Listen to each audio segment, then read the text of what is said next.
Everything for today. I would appreciate everybody sitting down. Close your eyes, and I'm going to give you a little something to think about. Everybody sitting down?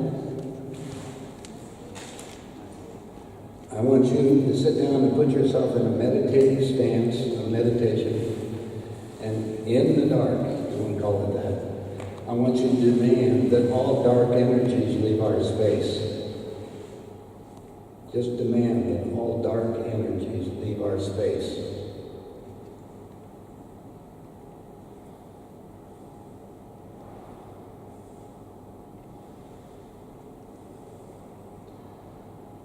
Thank you.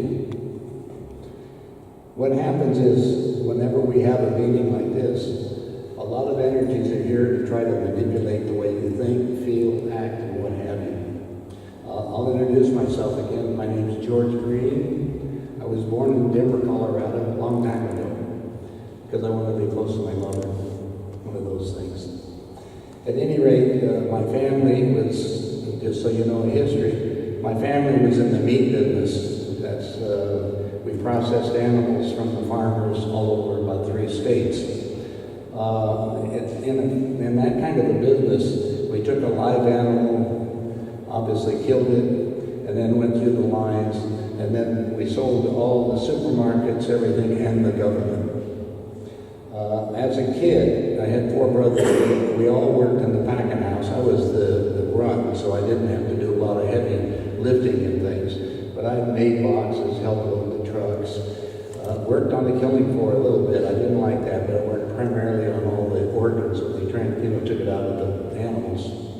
Anyway, as I get older, my dad needed some help, and I was a school brain, frankly. School was boring. I always spent my time in the library, and then go take the exams and walk away. At any rate, as we went on to this game into the world, I went out, I looked into what my dad was doing and how he processed the stuff, and I said wasn't sure I wanted to do that. On the weekends for a hobby, I was a rock hound. You know, the guys go out and dig up rocks. Well, I'm from Colorado. I had 63 counties, and we have more minerals than about any place in the world. So I spent my weekends rocking on these things. So my what I wanted to be when I grew up was a geophysical engineer. That's geology, basically looking at the physics and then put everything together. And we had a lot of friends that were in the oil business and other things. So I figured that's what I wanted to do when I grew up. Well, I graduated out of high school. Had to work for my dad for a while. I was all scheduled to go to Colorado School of Mines, and then I got in a big fight with my mother, and she basically threw me out. I was 17, didn't have anything better to do, so I went looking around. All my friends were joining the various services, the Army, Navy, and what have you. But I went down to the Air Force and talked to them, and it looked interesting for it. When in the high school, I spent a couple of years in electronics. In the old days when you had radios, anybody remember the tubes, old radio tubes? Anyway, that's the type of stuff that I worked on. Anyway, I took the Air Force exam, and they wanted me, which is fine, except for I couldn't get into the Air Force until I was 18 unless my parents signed for it. Well, I wasn't talking to my parents at that time. So what happened is the Air Force, believe it or not, gave me a hotel and food coupons until my 18th birthday, which is August the 13th, which is a couple weeks from now. Anyway, my first day I joined on August 13th, I was down at Lackland Air Force Base, which is where they do all the supposedly training for 6 weeks.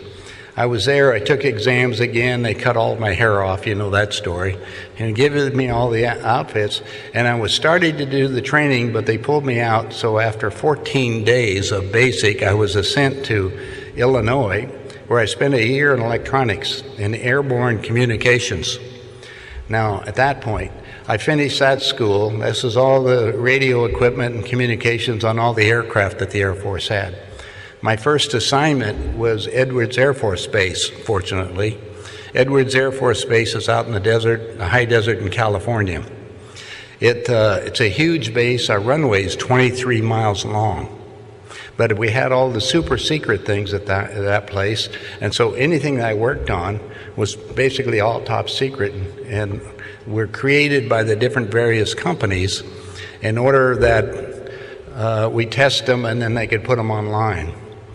Well, at the time, and I'll bring it up to what happened, I was pretty good at the F-104, the Starfighters. At that time was our fastest plane. It wasn't our fastest plane, but it was the one commercial we had. We also, one morning, and this is the last week in August, just so you know, in 1958, they assigned me to do the post-flight inspection on the X-15. That's the forerunner of the space shuttle. So it's nothing more than a rocket on skids. Basically, it lands on the skids. It does have some wheels. But the craft landed about 5 miles north of the main base.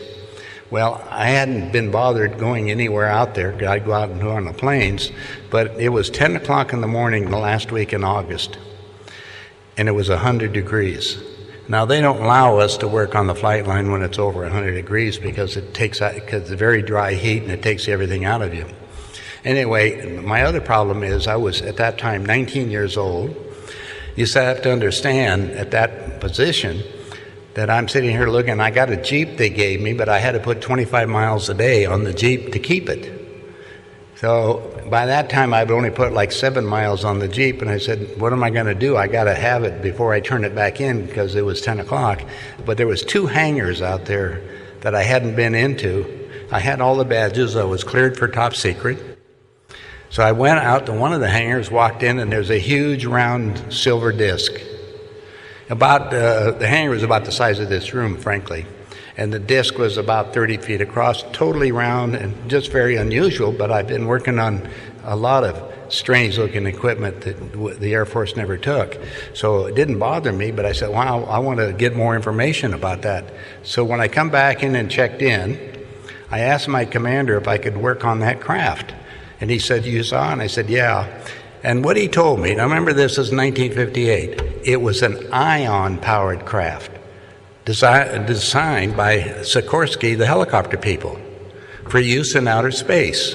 Now this is 1958, ion-powered. We've been working on, propeller airplanes, frankly.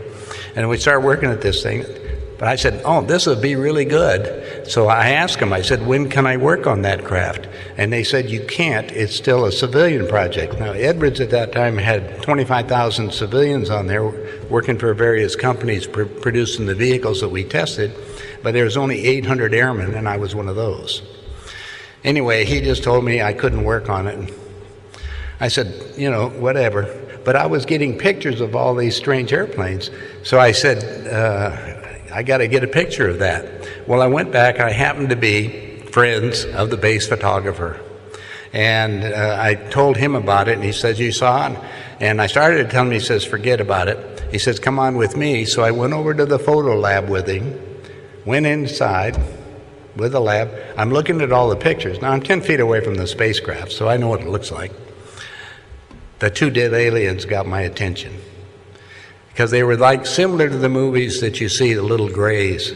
That's what they look. They're slightly different because the ones that I saw, they had flat stomachs. Most of the movies, or most of the ones you see, they were distended. In other words, they've been gassed up on the inside. Anyway, I was a little upset. Why did my commander lie to me? So I went down and asked him. And the first thing he did was debrief me on my top secret clearance, so I couldn't say anything more. Basically, if I did anything, they could, give me jail time. And we joked about it because at that time there was a $10,000 fine. Well, my family had money. I wasn't worried about the $10,000, but the jail time bothered me. So I said, I won't say anything more. So I didn't. Within 30 days, they transferred me off the base. They sent me to Tokyo, to Tachikawa Air Force Base in Japan, because I had worked on the F-104s, the Starfighters, and there was a skirmish going on overseas, and since I was the only one that worked on the F-104s, that was my job. Well, the time I got there, that skirmish was all over. Now what do? I'm sitting here at Tachikawa with nothing better to do, so I decided I'll make use of my time. Now, this is 10 years after the war, you have to understand. I end up going to Stoshibashi University and studied Japanese, and believe it or not, some of the languages and stuff. So I learned a little bit about Japanese. Then I got orders from there sending me down to Mississippi to make an instructor out of me in electronics. So I got down there. I was there for 60 days, and I wanted out of this crazy outfit to go to Colorado School of Mines, the #1 engineering school in the world on earth sciences. They wouldn't let me out, so I contacted my senator friend, Peter Dominic, and asked him to pull some strings in D.C. to get me out. Instead, the Air Force transferred me and put me to Chanute Air Force Base, and I retrained in the Hound Dog nuclear missile that drops some of the B-52. I was assigned to the guidance systems on setting up the craft, so we would send the missile. This is a nuclear missile now. It would go someplace and it would be reading everything in the sky. If another, let's say, another object would come close to it, it would change its directions so they could make everybody confused, and then it'd go back on course until it went to its target.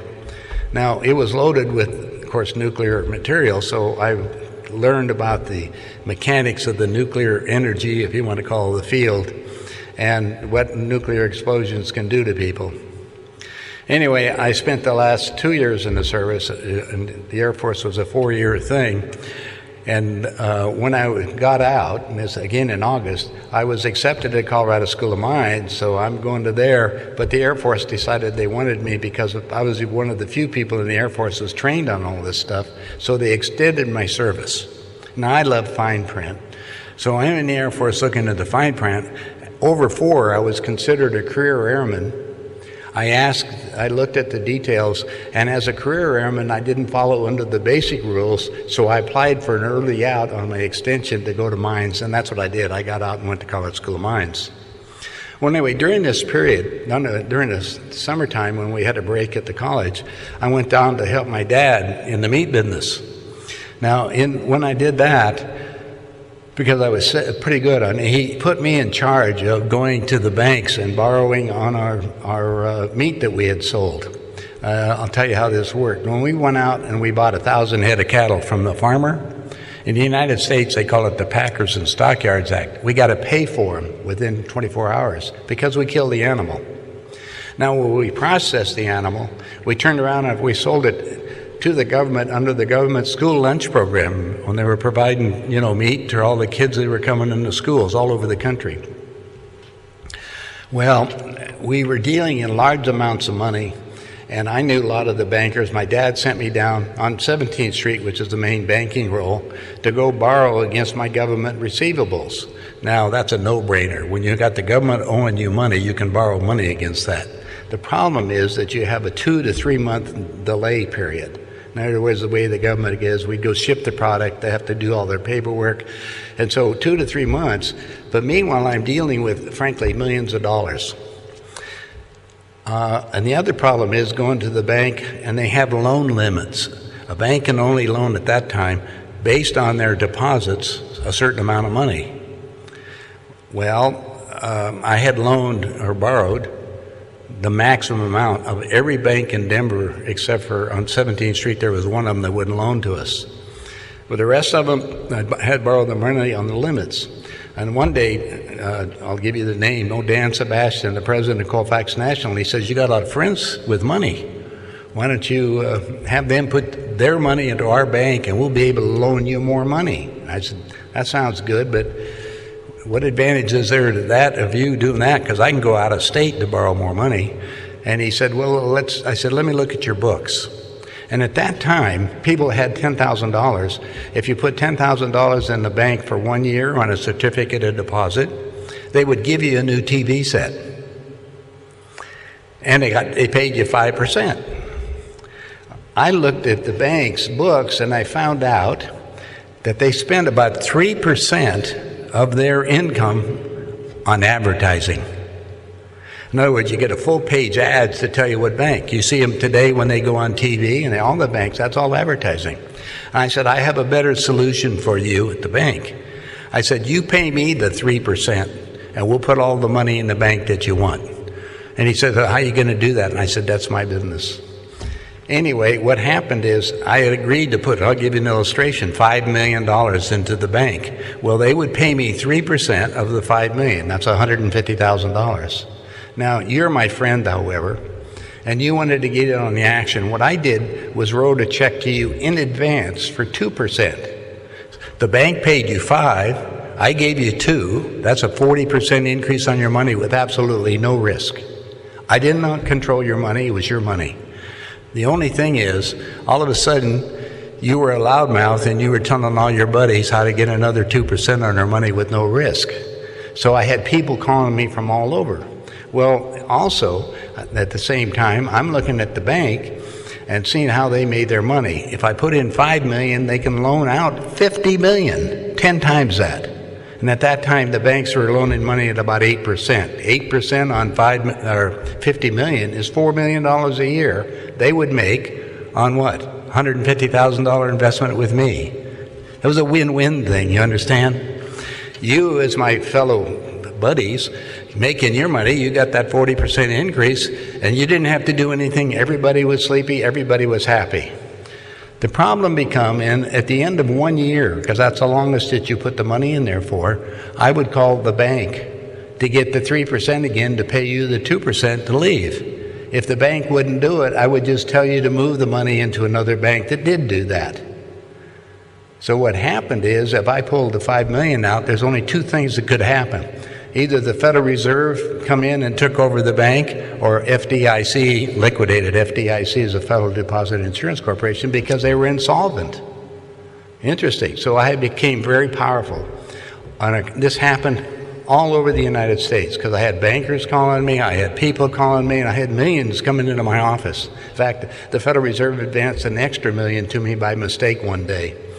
And two guys in their black suits come walking in, and they said, "We need some help. And we gave you an extra $1 million. Well, I didn't know it. I mean, if you saw my bank account and all this stuff running, we just checked it. So I said, it's not my money, I'll give it back to you. So I signed some papers and gave it to them. And the next day they came back giving me a letter for giving them back their $1 million. But they gave me a little porcelain cube, not porcelain, a lucite cube with 16th century Siamese porcelain coins as a gift. They're still on my desk. I just use that for I'm being a good guy. Anyway, that business was running. I'm still working with my dad. We're still playing the game, and it was the middle of January in Denver, and the snow like crazy, and I walked with my dad. We went to the Denver Stockyard, the Exchange Building, and the Exchange Building was kind of a 3-story building with steps going up, 2 of them, to go in to pay off the farmers and stuff that we had from the previous week. Well, as we're going up the steps, a man in front of us, and I didn't know him, he was an older guy with a cane, slipped and fell on the ice, fell down and broke himself, big time. He was in trouble. Anyway, I just went up to help the man, got him back up on his feet. One of his problems, he's on there reaching around for his watch. And I just, at that time, part-time deal, I was importing watches from Switzerland. I don't know if you're familiar with RADO watches, but that's what I was bringing them back in the days that you could get them reasonable. I just gave him one. Didn't ask him for anything, just said, "Here, take it," helped him in. That was the end of the story. 3 days later, a limousine came back down in front of our packing house. Now, our packing house is located where you have to understand the low end of the community out there, all the meat and processing and smells, all the stuff about it. I'm sitting here, what's a limousine doing down here? Anyway, they come in, and the driver says, "I'm here to see Mr. Green." I said, "He's in the back room." And they said, "No, young Mr. Green." And I said, "That's me." I said, "Why you hear me?" He says, "Remember you helped that man? He wants to talk to you." So I come back over, got in the car, went over to his place. Turned out he had a huge estate, all surrounded by high fences and everything else. And he said, "I found out all about you and your dad." He says, "I have a lot of money in the banks downtown, and I want to get that extra money that we can from you." And he said, "Let me do this. I want to buy all of your government paper, all of it." I'm just talking about lots of money. I said, "Okay." So I talked to my dad. I said, "We got a new lender. I don't have to run around to all the banks now reloaning them." And the man happened to be named Jake Burkhart. That was Burkhart Steel Corporation. Anyway, he was basically retired with multi-millions, and I didn't know the amounts. But he had one requirement.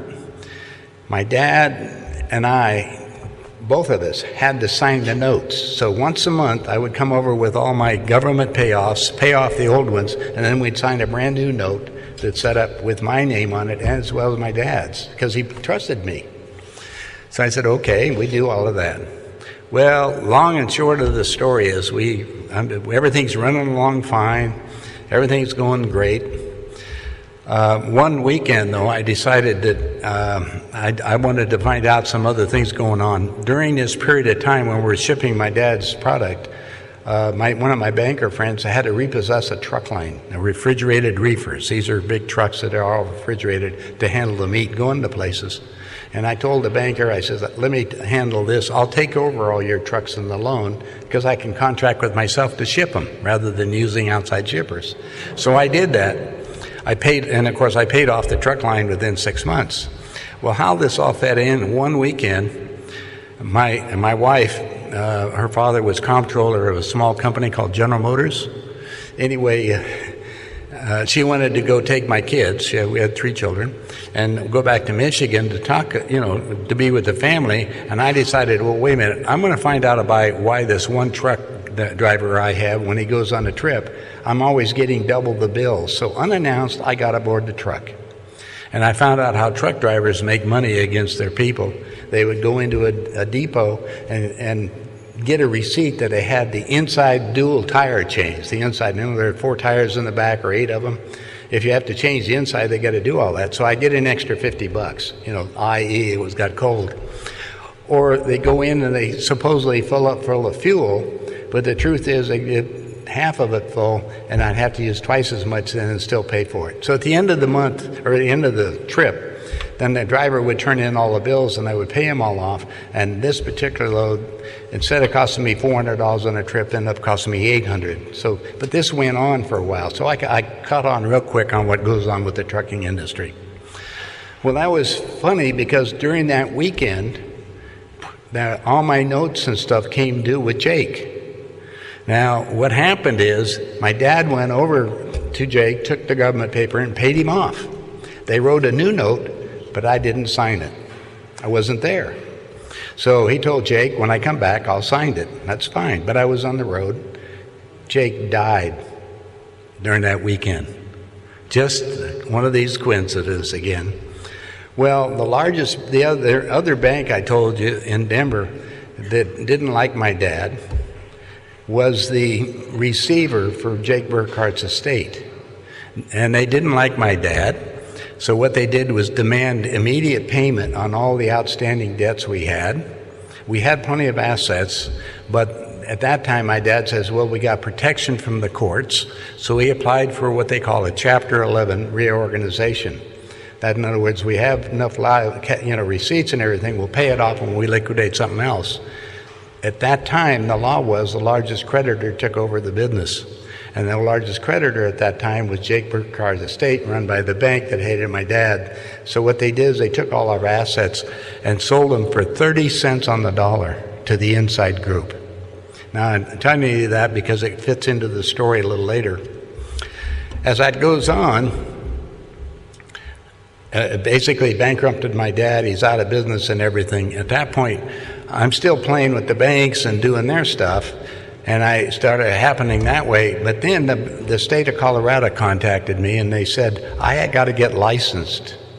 And I said, hey, I studied law and business at the University of Illinois, and I love it. Exams, bring it on. Well, they said, we don't know what to do because we don't know what money is. And they want you to have a license for selling money. And I said, what do you mean you're a bank? And he said, well, we don't know how to structure that. I said, no problem. I called our state senator, which was a friend, Peter Dominic, and I said, next time you're in D.C., the District of Criminals, I says, get me the accounting book for the International Monetary Fund and the World Bank. He said, no problem. So he sent it back to me, and it's about this thick. It's 8.5 by 11 inches size, to give you an idea. It's loaded with all kinds of information in there, but I was really curious about what the definition of money is. Now, for you people that are listening to the video or something, all you have to do is email me. I'll send you a copy of what the definition of money. You here in the audience, I think I can, if I got one in my pocket, I'll give you the definition of money. They don't have one. Just frankly, they don't have one. So here it left me up in a problem, and I said, well, I told the state, I'm sitting with them, now what are you going to do? And they said, we don't know what to do, but we got to get you a license. I said, well, just give me one. They said, no, we got to have something else. I said, let's consider money some kind of security, i.e. like a stocks. And they said, but what you're doing, you have to be a principal. And I said, bring it on. Anyway, examining everything, I end up become a registered financial principal, a broker-dealer, a securities underwriter for all securities, i.e. the stock exchange. I had my own firm, so to play the game, we're going to look at yourselves. Everybody out here has some spare money, and they all want to get rich, so they go out and they perceive that they buy some stock, and the company's going to go up and they're going to make money. That's what basically the stock business is. Stockbrokers make money trading these stocks in between each other, convincing each other a company's going to come down, so they determine the rise and the fall of what the stocks are doing. Well, this is well worked, and I had a lot of broker friends in Denver because they loved me because I had companies and I analyzed them to make sure that they had some potential into a profit so that people could actually share in it. I mean, either that, that's just what happened. Well, during this period of time, we had the stock market drop 20% in one day. Now, we're talking about the United States stock market itself dropped 20% in one day. One of the requirements of an underwriter, you have to maintain a market. In other words, if you had stock at that time and you had to cash it in, as the underwriter, I had to buy it. The only trouble is I knew what the company was worth. I'm doing with all the numbers on it. And I didn't want to expose my family to that kind of a risk with this crazy deal going on. So I decided I better check this out. So I called my other broker friends in Denver, and we had a big meeting. I said, we're having money, we're making money, we're brokers, we don't care. It's the people just investigating or investing the money. But I said, I recognize this is a huge Ponzi game. In other words, it just keeps going on. I said, I can't do that to my people anymore. So I shut my firm down. Also, all the rest of the brokers did that I worked with in Denver. And the following week, the United States Federal Reserve put 8 members on the floor of the United States Stock Exchange, and they call them the plunge protection team. There's 8 members, and they can manipulate the market. Now, let me tell you how that works. 5 minutes before closing at the end of the day, they can order 100 shares of stock. Maybe 1 million shares in the company, but that will determine the price of that 1 million shares with just 100 share buying. Or you can sell it.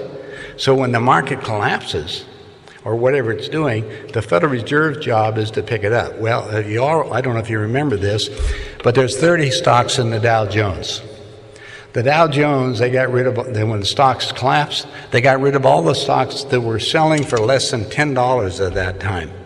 Now, at that time, and I joke about this, U.S. Steel, which was our largest steel maker at that time, was one of the stocks that the price went down to like $8.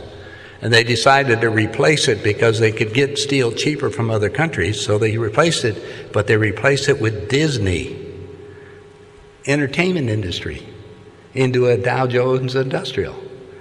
To give you an idea how crazy it was. Well, they replaced, like I say, a numerous amount of the stocks. Now today, they have the S&P 500 once a month, the end of the month, they'll get rid of 4 or 5 stocks of companies that are broke because they don't want them to drop down. Everybody knows about it. So they're manipulating the market there. The next thing is we got everybody out here that wants to retire. So when I'm sitting in on meetings, a lot of these things, so what they today decided, and I'm sitting with insurance company people at that time, they wanted to have you buy insurance because they invested in real estate at all. But their calculations, if you look at the policies, are 2.5% to 3% return on your money when held to maturity. Now, the maturity date, if you're, the average age of deaths at that time was about 68 or 69, so they would calculate their figures based on that. Meanwhile, all of them, and they do that today, leave out the wild card. The wild card is one word: inflation. Do you know how much it's cost you in the last year, the increase in cost of goods? Yourself. I'm going to give you one of the little tricks in the game, and this bothered me a lot. It's called the banker's rule of 72. It tells you at what interest rate, divided into 72, how long it takes to double your money. So if you got 3% into 72, it takes 20 years to double it. Well, the wild card was inflation. Inflation goes a heck of a lot more than 3%, doesn't it? It goes maybe 7 to 10%. Well, 10% going into 72, that's 7.2 years. Money will double. It also, the reverse, the purchasing power will be cut in half. It'll take you twice as much money to buy the same object. And because of the labor, the unions and everything, has set up a certain establishment of cost per hour supporting you from a business standpoint. Make any sense? You understand, we have to look at it. We're paying on a load game. All in the United States, you were allowed to set aside so much for your retirement, and it went into these funds, they call them pension funds, which the only thing a pension fund can do is invest in stocks or bonds. And the bonds they could buy were cities that wanted to sell a bond to produce the money and stuff for them, or stocks. Okay, so we got two different variations that up here. The trouble is, in the United States, a lot of cities have filed bankruptcy. A lot of the stocks have gone down the tube because they don't tell you which ones they had. And meanwhile, it's very illiquid. Some of the retirement funds today that are still existing in the United States have cut their retirement benefits wastebound, and they have all left out the wild card because there's no way you can insure against inflation. How can you do that? How can you tell what it's going to cost next year to buy the same item? Because you got the distribution of goods. Well, as I'm playing these games, and I'm playing with the big money, of course I'm being brought to the attention of the people that really run our country. And what happened is I was invited to a private meeting in Aspen, Colorado with my two daughters. I took them up so they could go skiing. Aspen, I built a house in Aspen. It's kind of unique. Everybody here is kind of, loaded with money, frankly. Anyway, I walked in there and the world leaders were there. And I walked in a room and I said, what am I here for? And they say, we would like you to be the finance chairman for the election of the next president. I said, president of what? They said, president of the United States. And my ego, president of the United States, I'll be the finance chairman. That's kind of a good thing. And I said, well, my next question is, who's going to be the next president? And they said, Jimmy Carter. I said, Jimmy Carter? They said, well, he's the Democratic governor in Georgia. I said, I've been voting Republican. Paul Volcker walked over. He's chairman of the Federal Reserve. Come over and he put his hand on my shoulder. Son, don't worry about it. We control them both. Well, I knew that. They control all the money. So we're sitting here playing the game of the money. It's controlled by the Federal Reserve. Who controls the Federal Reserve?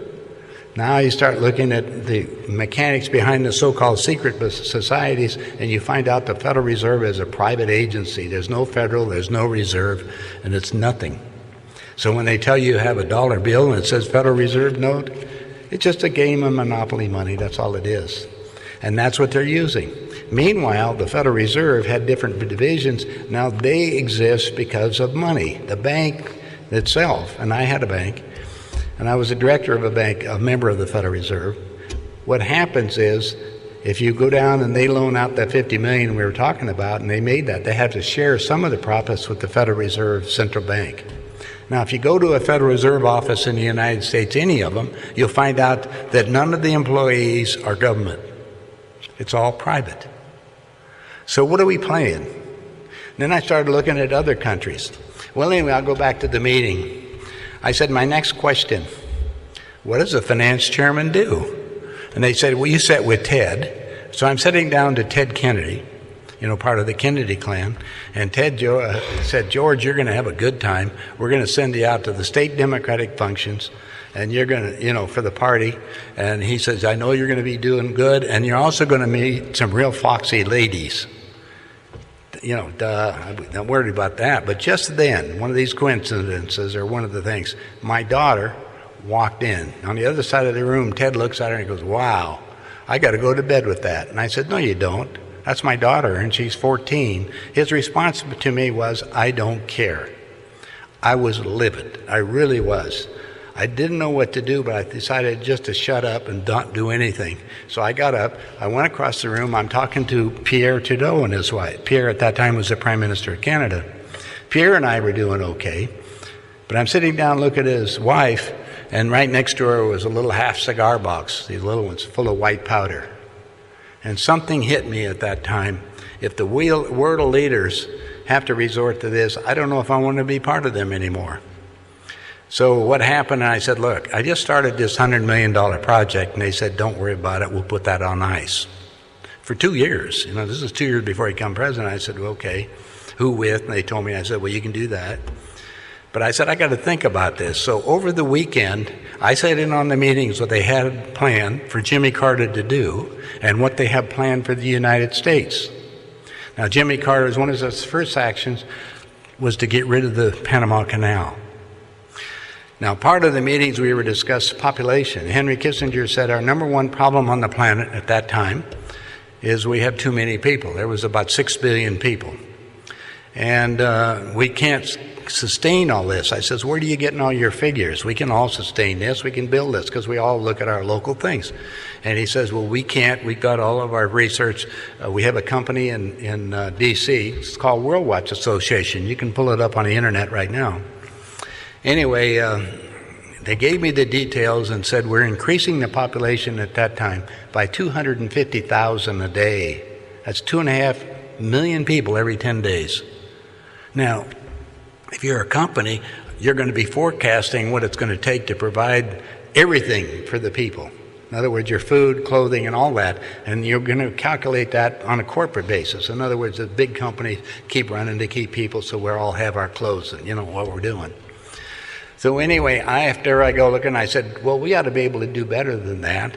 So before I give an answer, on the weekend, I wanted to see what's going on. But anyway, during the weekend that we had going, they were talking about what Jimmy Carter had to do. And number one, he had to get World War III started. And he had to do that in the Middle East to follow the biblical prophecies. Because it said we're going to have Armageddon. And it's going to start in where? The Middle East, in Israel, which was created in 48. You understand, it didn't exist as a country till then. Anyway, they said when we're going to hit that with our neutron bombs, the city, that'll begin World War III. Now, neutron bombs are atomic bombs. We got a bunch of the old ones. But right now, they had a bunch of new ones, and that will keep the buildings intact but get rid of all the people. During the meeting, they were discussing on how we're going to identify people that they want to, and they were all talking about putting chips in people's bodies, and I stopped all that. I said, that's malarkey. If you're going to kill all the people, and they're going to be laying in the streets, you'll be able to go down and take their chip to have a new ID. So they canceled all that, and they reprogrammed it so the United States right now, in case of a national emergency, they're going to make the people go to the post office and register, and they're going to get a new, what they call federal ID, which will have the chip in it. It'll have your picture, your fingerprints, and right now all the doctors in the United States are required to send all their medical records to the Central Clearing Agency in Kansas City so they can keep track of everybody. Now, because of the situation and the workers, most people work to at least 44 to 45 years old. If you're in the military, you usually join in that same thing. You have 20 years in, you get to retire. What's that? 44 and 45. So in the United States, we have an enormous amount of people right now that are not working because of the retirement. And what are we all complaining about? In the United States, the military is complaining because the hospitals don't have any money, the VA doesn't have any money, and the retirement benefits. Meanwhile, we have a mass amount of people in the United States now that are living off of pensions, which are all stocks and bonds, but there's no money there, and it's reversing and it's taking it all down. A lot of the pension funds are going broke now, so the people's retirement accounts are going away. So this is affecting not only us, but because of other things, and I'll bring this up to date on international companies. When the Federal Reserve got super wise with me, they notified every bank in the United States not to do business with me. Now, I was independent cuss, right? I didn't work for anybody. I was just my own thing. I'm working for you guys. So what happened is I said, okay, there's another analysis to this program. So I moved all of the money that I had into the savings and loans. In the United States, the savings and loans were the lenders for houses. If you bought a house, they had a 25 or 30-year mortgage on them at that time. Or the VA gave you whatever it was, all set up on it. But we needed somebody to finance the mortgages on long term. Now, they're very predictable. You don't have a short-term business loan, which is good for 6 months or 2 years. You got long-term stuff. Anyway, I was out in California with the CEO of U.S. Life Savings and Loans down there, and she said, look at my books and see if you can help us. I said, I got a solution for you. And I went down there, I'm going to pool 1,000 mortgages, take 1,000 different mortgages, and put them all together in a package. And I said, I have one problem that I haven't got addressed yet because I want to protect my investors. I really can't figure out the exact value on 1,000 mortgages. Now, it sounds simple, but we got 1,000 mortgages. They all have different principal amounts. They all have a different interest rate. They pay a different time of the month. They do all kinds of stuff. So you have 1,000 of them, and you have some of them paying off early, some of them doing all kinds of things. So how would you determine the value of that? So anyway, I flew to New York, sitting with my buddies, and I said, I need a problem. And one of the guys raises the hand. He says, we can make money. We'll help you. I said, how are you going to do that? We'll insure the package. In other words, they'll put insurance on it so we can establish a value. And they were a big company. I said, okay, great. Well, in New York, they're all money grabbers on there trying to figure out other ways. Anyway, derivatives were made at that time. Derivative means derived off of. So, in other words, we had a mortgage. This new instrument was derived off of the mortgages. The guys in New York then started, because the company was called AIG. Now, you all remember the stock market crash here a few months ago when a couple years ago, when the whole stock market stopped trading. Remember all of that? When they stopped all of that, the federal government went in and rescued and bailed out all the stock companies. That's to protect themselves. But they also bailed out an insurance company, AIG, who was guaranteeing all of these other projects. They have to understand where it all put together. AIG also has congressmen's retirement funds. They're covering themselves. That's what we're looking at.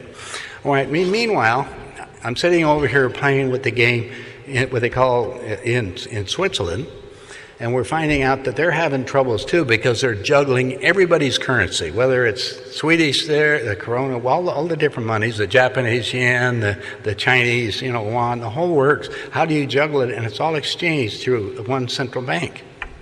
Well, these banks are nothing, just a big monopoly game again. So now we're back to the same position. How do we go on from the rest of the world? Now, I'm one of these guys as an analyst looking ahead, and I've calculated what happened. And so what happened for me, I went out and I said, I figured at that time inflation was about 8%. So what I did, I had a couple of friends that had a couple of restaurants in Denver, and they said they wanted to franchise the restaurants. Now, these are good restaurants. I mean, they're real well managed. They did really good. People stood in line to go in them because their prices are right, low price and everything. And I said, you guys want to franchise these? I got a better deal for you. I said, I'll tell you what, you go out and find the location that you want. I'll build the building. I'll buy the ground. And then we'll go ahead and lease it back to you at 8% because I was calculating the future events. And what I did was call you guys and say, I got some money over here. I'm going to guarantee you a higher percentage than you ever had. And I got something else, tax advantage. I'll get you the 8% tax-free because when you build a building, it immediately loses its value, in theory. Am I right? That's called deflation or the expenses. So what happened is, however, the restaurants were too successful because instead of, if they sold $1 million worth of product, I would get 8%. My deal was 8% against my capital or 8% of the income. So no matter what happened, it's kind of like today, if you go to Best Western franchise to put a hotel name on, they get 8% of the income coming into the hotel. I don't know if you knew that. That's all the chains work the same. So what happened is I'm looking at that for my people down here, And the restaurant that I calculated based on 8% of, at that time it cost me about $300,000 to build the thing. I started my own construction company and run the project. So 8%, all I needed was $25,000 a year income to do my 8% and make it even. Well, it turned out is most of the restaurant did $1 million. So we got $80,000 return on our investment of the $300,000, which is 20-some%. Well, you're loudmouth again. You're telling all your buddies about the best thing since chocolate milk, right? And so all of a sudden I had more. So I was building in 22 states. I ended up crossing over into the barrier with other things, learning all the games and everywhere I could on a direct basis. Well, that's all well and good for the game on all the stuff. At the end of 5 years, I'm just going to round out the figures. One of the problems, Buck Fredrickson, the attorney for the company was called Village Inn Pancake Houses. If you've been in the United States, you may be aware of them. Anyway, Buck called me. He says, we have a problem. He says, we can't borrow any more money. Now, the reason why they had to borrow money is I refused to finance the kitchen equipment. You know, the ovens and everything else inside the building, because after they use them once, what are they worth? Basically nothing. I didn't want to put you at risk, and I didn't want to do it. Anyway, because their obligation to me on each one of them was this 20-year or 25-year mortgage, they couldn't borrow anymore. They were upside down. So their solution was to go public. So they went to the stock market, and they started Bicor and bought me out. That was one of the agreements I could do that, and they did.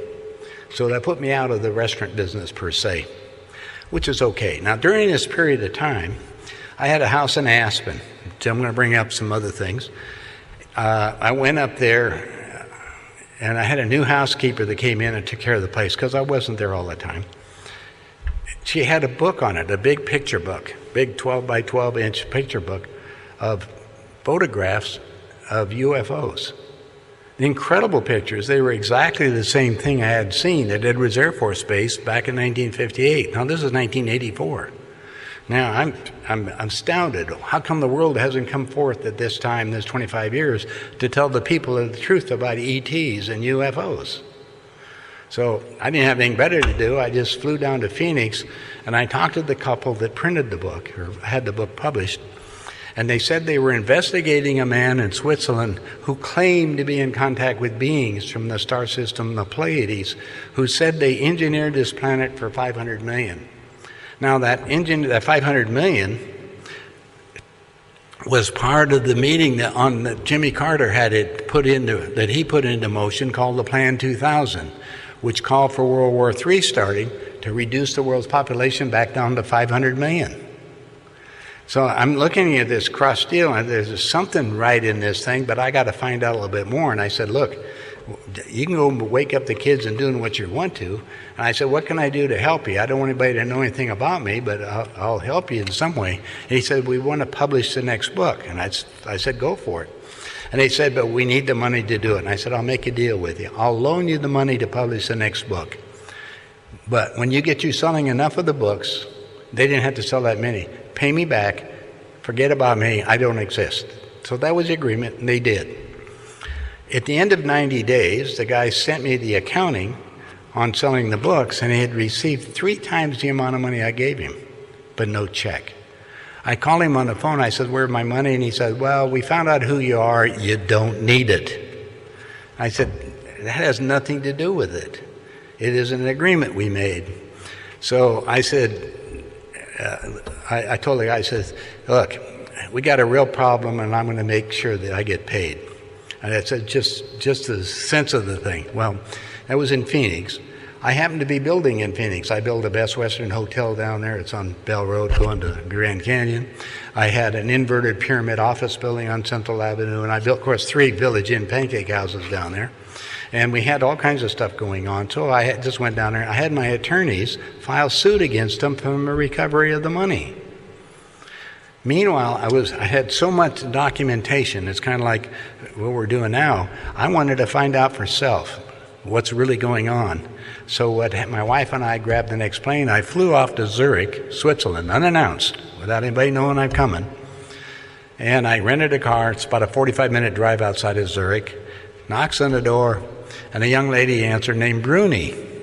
And I said, I'm here. I said, I'm putting money into a movie that you're being made. I put money into publishing books because I think your information should be given to the world.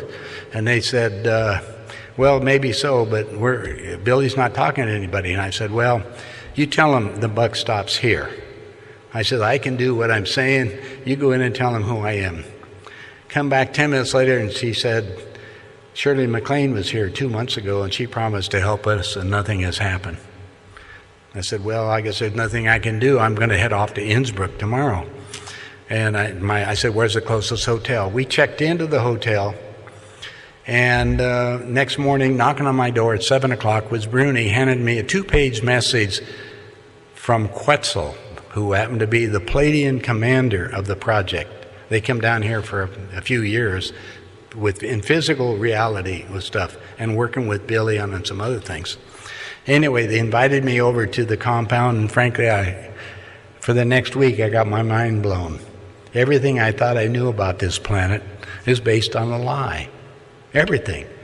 Because we look at things, I showed some examples a few minutes ago, some other stuff, but what's happening is, how many people in here look at the moon? When you look at the moon, why doesn't it turn? You ever think about that? It's always looking at you. How does it do that? And where did it come from? And we've been sending up stuff to the moon, not the original ones. Brian O'Leary is an Apollo astronaut, who's a friend of mine. And he moved to Ecuador. Anyway, his friend was Buzz Aldrin. We never went to the moon, the one that they showed you on. As you probably know, it was a movie done in England. You can actually see a lot of the stuff that's going on that's happening. It's not that we haven't been there since, and we've had the capability of doing it based on the alien craft. Now, remember I told you that ion-powered craft? We retro-engineered off of most of that stuff, all the technology we have today, i.e. the chips and everything else that's going on. The things that you're walking around with, it was all taken off of alien craft. So we're not that we haven't modified it and we played around. We got some pretty smart people that's sitting out here playing the games. So I looked at all of that, looked at the plane that we have on here. Anyway, I'm sitting back with Billy, and I said, Billy, you've given away the worldwide rights to your story to these guys down at Phoenix who I'm suing. So I have a problem, but I said, I think I can take care of that. I says, your contract. Now, I'm sitting with the extraterrestrials. They could care less about our contracts, but I made an agreement with them to publish the material that's coming from them. Well, while I was with Billy, prior to that, he and a Greek priest were taken to a tomb where wrapped in resin was the original writings of Judas Iscariot. Who was Judas Iscariot? He was the scribe to Christ. So now all of a sudden I'm reading the documents. They were identical to the information I'd received when I was 14 years old. One of the friends of the family was Dr. Walter Moyer. He was on the team of doctors people that dug up the Dead Sea Scrolls and other stuff. He come back and he said the story they tell you about Jesus is basically a lie. He said, not that a man didn't exist, but his name was never Jesus. He told me this when I was 14. Well, I'm looking at Billy Meyer's translation of this book, and they call it the Talmud of Emmanuel. Emmanuel, if you have a Bible today, Matthew 1, verse 20 through 24, they'll show you different versions. They'll all say his name was Emmanuel, but they may have spelled it different. So anyway, they do all that. I said, these documents had nothing to do with the Palladians or who was in contact with Billy over there, but it was part of the game. I said, I'll tell you what we'll do. We get back to the States, I'll see what I can take care of it, because at that time I had a house in Beverly Hills, and my attorneys out there were the attorneys for the Screen Actors Guild, or SAG. I figured if somebody could break a contract, they could. So I went out, the company's name was Dern, Mason, and Flown. I walked into the office, Dern, and I said, I've got a problem. I want you to break a contract. And I told him I made a deal with ETs and that. He laughed. He just took my money anyway. But he said, I'll set it up. So about a month later, he calls me. He says, I've got a judge willing to hear the information, but I want you to fly Billy over here to the United States because you have to appear in our courts in order to have some satisfaction. And I said, fine. So from his office, this is in Beverly Hills, we called Billy in Switzerland. He answered. He speaks English. And I told him, I'm going to send you, get you the money to give you a ticket so you can fly over here to appear in front of the court. And he said, George, remember I showed you pictures of the West Coast being destroyed by an earthquake. I said, yeah, I saw San Francisco's pictures totally wiped out. And he said, I can't leave Switzerland. I'm going to stay here with my kids because I know I'm safe here. And I said, well, we'll have to find another way for me to do this then. So when I left his office at 1600 Avenue of the Flakes, or Avenue of the Stars, anyway, when I did that, I got in my little SL convertible, my wife and I, and we're going down the Hollywood freeway in broad daylight. The Palladians had one of their little beam ships following us in broad daylight, just to remind me what was going on for real. I mean, you have to understand, my whole life is changing all of a sudden. Anyway, we got that done. I'm sitting, at that time, I picked up a house down in North County, San Diego. And we were down there. I'm going to say, forget all this stuff, overlooking the ocean, have a good time. I got contacted directly by the ETs, and basically I'm making an agreement to get their information out. So we started that. And I ended up doing, the next thing is taking the book, The Talmud of Emmanuel. I have a copy with me. And what happened is that you can see the original writings themselves and you can look at it. In other words, I say that because when you're doing translations from the languages, there's always something that's a little different. Like when I was in Tokyo studying Japanese, they don't have a word for lightning. The closest thing they have is called ekireiki, or a bolt from the blue, which makes sense to them, but that's their translation of what we consider lightning, and in other languages it's different. So what happened is, when we're looking on the translations, we said, wait a minute, this is going to upset all the churches, because you have to understand, when King James got out, you remember he said it had about 24 people working, but all 4 people got 2 or 3 books or 4 books in the Bible to do the translations. So they all have their different opinions when they made it. That's the reason why the King James, there's 200 versions of the King James. Certain things in the Bible, the word didn't exist. So it's fascinating to see how it translated. Anyway, when we were here, we said we want some authentication of the book to make sure it's real so we could get it out to the public, because everybody's going to come yelling at me, every minister, everybody else here, because I defy them to go ahead and disprove it, because it shows all the lines and what they took out and what they've changed in the verbiage. Normally I show that on a video that I have, but we're not doing that today, and it's available. Well, what happened is we sent a copy of it to Dr. James Deerdorf. Anyway, he's a professor at the University of Oregon. His religion was a born again, and he wanted to disprove the documents. And we said, go for it, because I want to have the truth out here to the people. So he spent a lot of time on the book. And if you go to your internet right now, pull up TJ Research. Now it could be .com or .net or whatever, but you'll see TJ Research is the entire book. Then he shows you the translations of them. He's got 400 pages of this stuff. We'll show you where the Bible, how they've changed it, and what they've done. Now, he verified the whole thing and went even farther. So he's going around he's going in the United States primarily, doing lectures about that. Now, we're upsetting people's thought patterns really heavy. So I'm going over Latin America and I say, wait a minute, Catholicism, who did this? Then we started finding out how the churches manipulate things. The Bibles were all put together in about the year 300. Father Origen of the Catholic Church took out the word reincarnation at the year 553. I don't know if you knew that. Because we don't die. The you inside of you continues on. This is just what I call, jokingly, a rent-a-wreck. We're in this journey for a certain period of time that is engineered by our DNA. We can almost tell you what you're going to do based on it, depending on the food that you have. And what the food you're eating, your environment, and all that stuff that's going on, which I go back to the meeting I had on the Plan 2000. which calls for world reduction of the population down to this 500 million. And we were discussing neutrons are really cheap, but cheaper than that are biologicals. So they figured out a way to make money while they're killing us off, so they're giving you all the biological stuff and the poisons in the food that you eat in the stores, the genetically modified things, so we can create diseases that that doctors can treat you while you're dying. They don't want to cure you.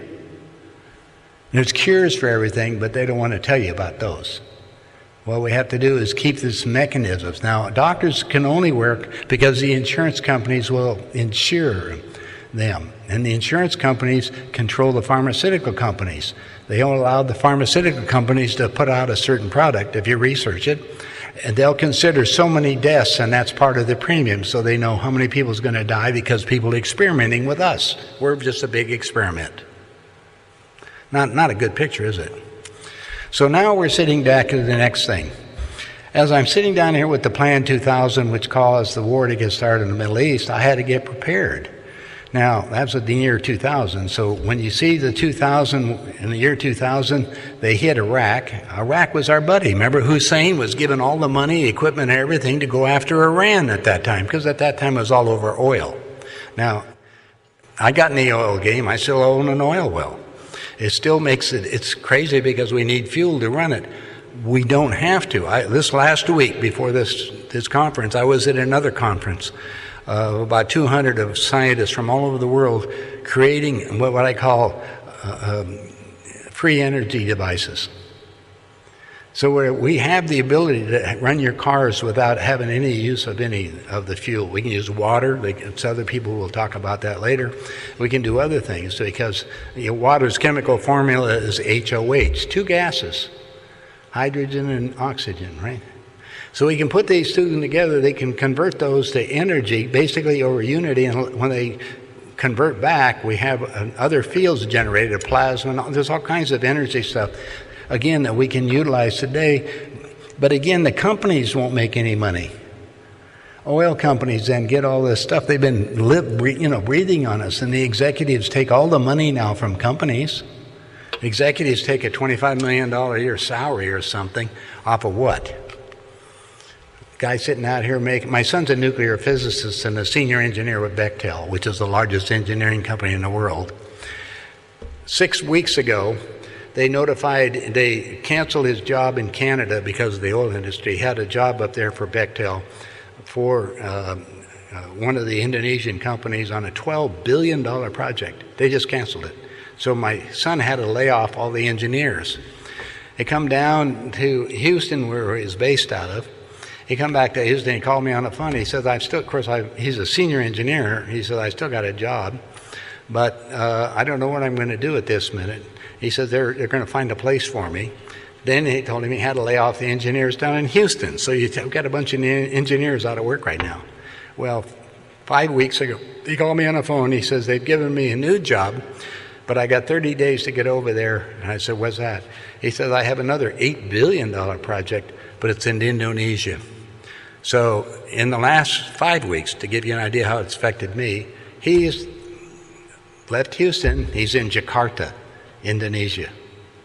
And of course, he's not only is he a nuclear physicist, he really understands the petroleum industry and what's going on.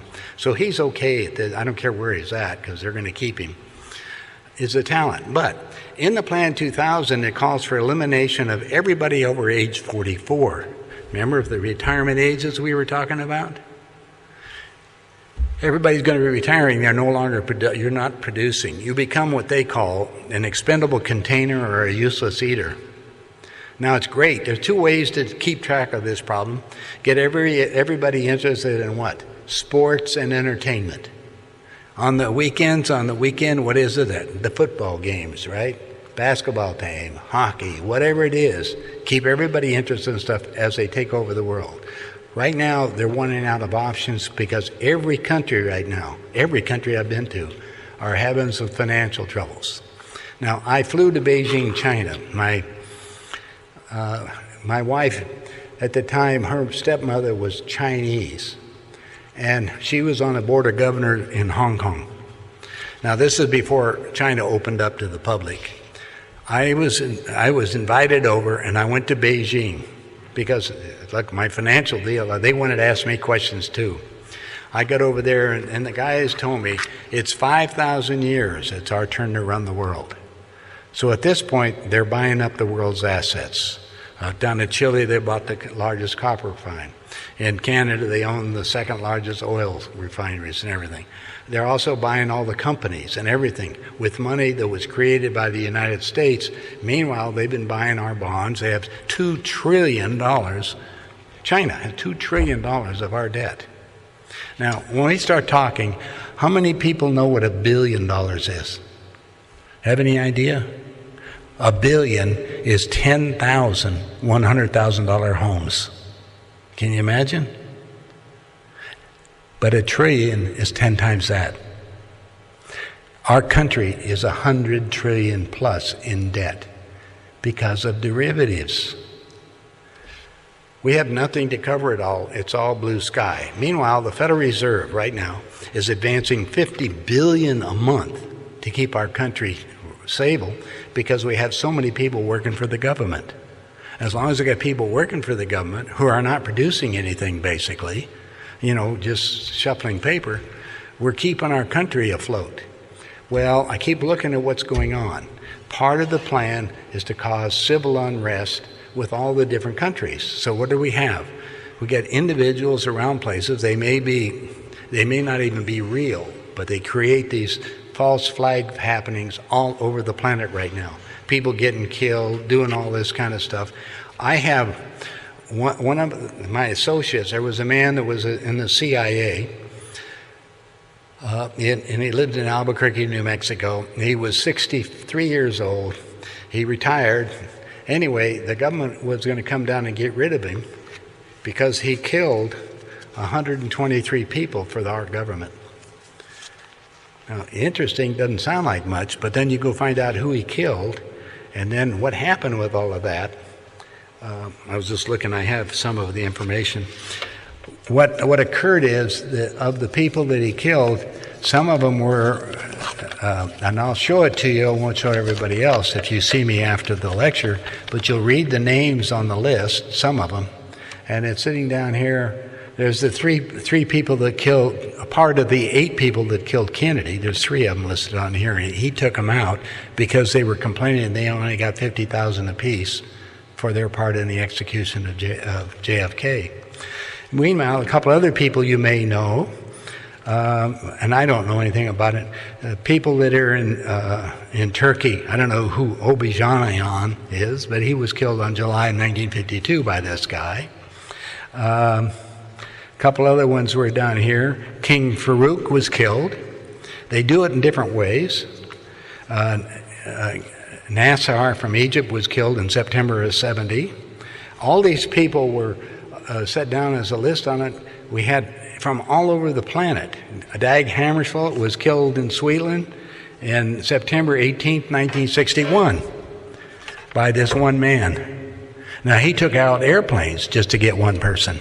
So you have a game that's playing on with people. If they wake up and they no longer become, quote, accessible, they'll be eliminated. Well, right now, the game is on for the whole planet. They got to get World War III going. Now, we have to go back to the environmental issue.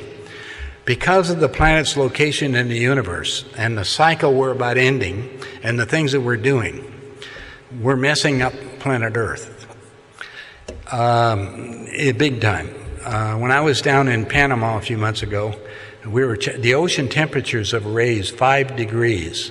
Now, if you take water and heat it up to 5 degrees, it's going to seek the cold water out. So what's happening is our currents, as you know, they go reverse in the southern hemisphere and the northern one. But you go to both of the poles now, and they're all melting. Now, it's not that they have ice, but it's like 3 inches deep rather than miles high. This is all happening. Meanwhile, the air currents are changing. My off-planet friends say, get ready, we're going to have 300 to 400 mile an hour on the surface of the planet. 300 to 400 miles an hour. There's nothing that I built would stand that. except for a dome structure which the Pleiadians live on in their planet. So what happened is I flew down to Italy, Texas to Monolithic Dome. You can dig it up on your internet.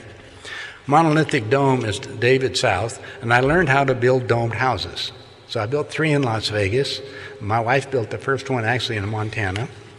These are structures that will withstand everything. They're insulated with 4 inches of foam, and they're 4 inches of reinforced concrete. They'll withstand anything if we go down. You can heat them with 1,000-watt light bulbs, and it's easier to create that off thing so you don't have any power to run your house. But anyway, look it up. That's things that we're going to have to get prepared for. The trouble is they're not square structures like we've been doing. These are round structures that we have. On top, they look like a half of a baseball. Now, we redesigned them a little. I built them too, and I had a problem because they're basically a ball, right? And if you got a ball, curves on the outside were down. I didn't know what to do that couple of feet. How do you decorate the house? So we changed now of the dome. We pull up about 3 feet before we start the curve. So that gives you the square rooms. I'm just showing you how we modify stuff, and I'm still playing the game, doing that. Well, as we're playing this for all the way around, now we're telling people how to do that. Next thing is, because the food is being engineered scientifically now, so we have all these genetically modified things, which may provide you some kind of nutrients, but they're lacing the nutrients with all the poisons that they've been putting on the plants and the animals. The other problem is, at the end of World War II, from Germany, we took the best nuclear scientists went to Russia. My son spent 2.5 years in a secret city in Russia, for Bechtel, and he said they're 12 years ahead of us. Right now, Russia has 3 nuclear submarines on the west coast, 3 on the east coast, and 2 in the Gulf of Mexico. I was lecturing down in the Gulf, down in New Orleans a few months ago, and one of their submarines came up above.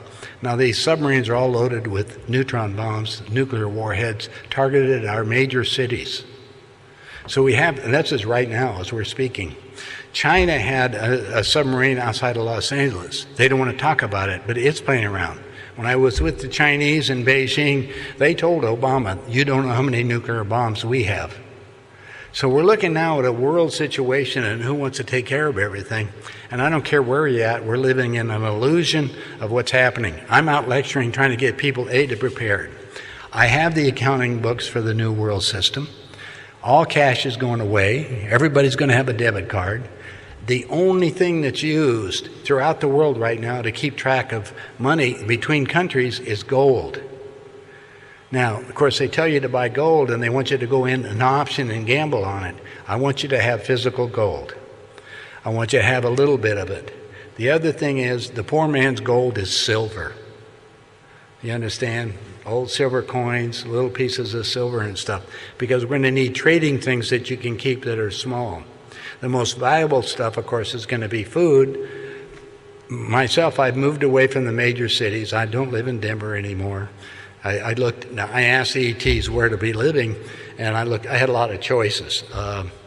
Brian O'Leary, the Apollo astronaut, ended up moving down to South America, and he invited me down there in Vilcabamba, and it's a small valley in the middle of nowhere.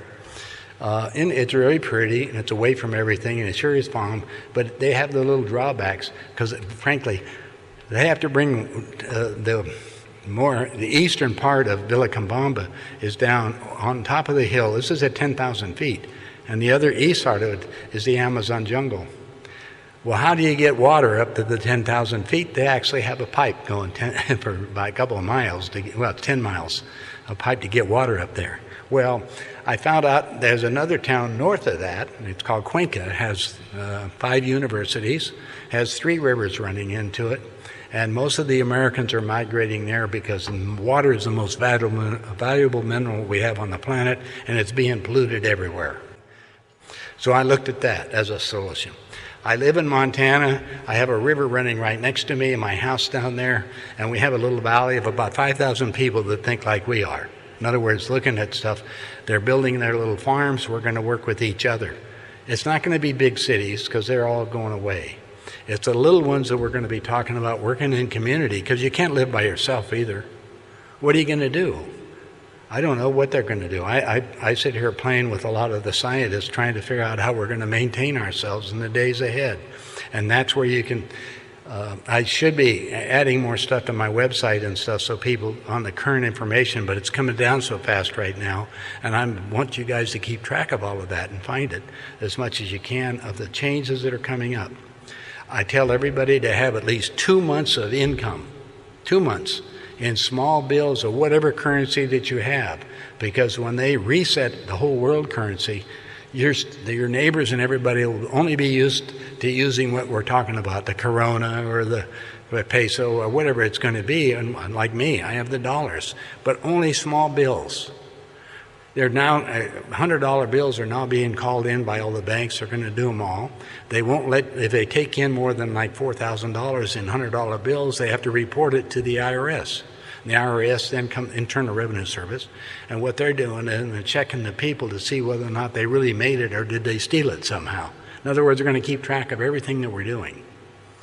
Now, I have a stack of currency from a lot of countries just to show you that the game of Monopoly we're playing is a Monopoly game, big time. Right now, we don't know what's running your country. You're aware of running it, how it is, but not at the very top because they're trying to keep everybody asleep. Meanwhile, what are we doing now? We're showing people getting killed all over. In the United States, we have more guns than anybody else, but most of them don't fire any of them. They sort of set them down. The hunters, we're getting down now that the hunters can't even go out and shoot anything because we're killing all the game. So we have another problem. The people that are in the cattle business, people are learning to eat meat has not been good. So what's happening is shrinking down.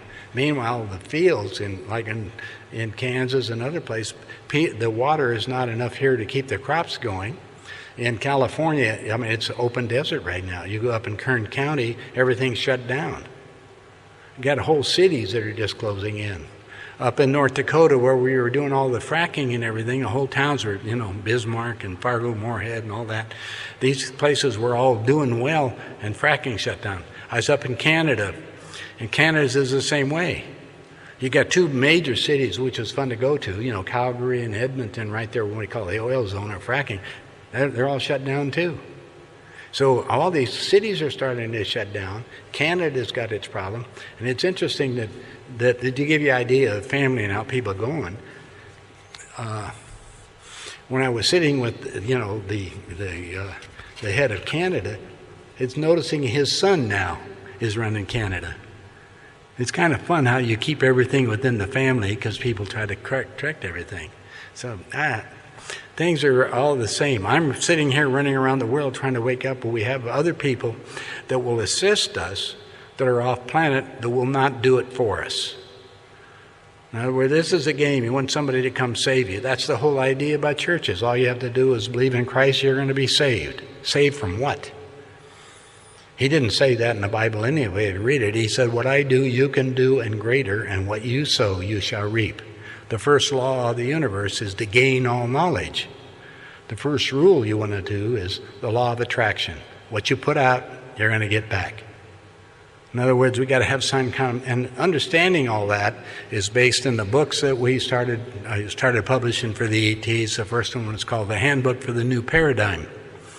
The handbook is the first one. We want you, if you read it, some of the people in the audience have part of it, you start to understand a little bit from a universal standpoint where we're at and some solutions that you can utilize and make yourself part of the picture that we're looking at. Now, planet Earth, well, I'm doing a good job.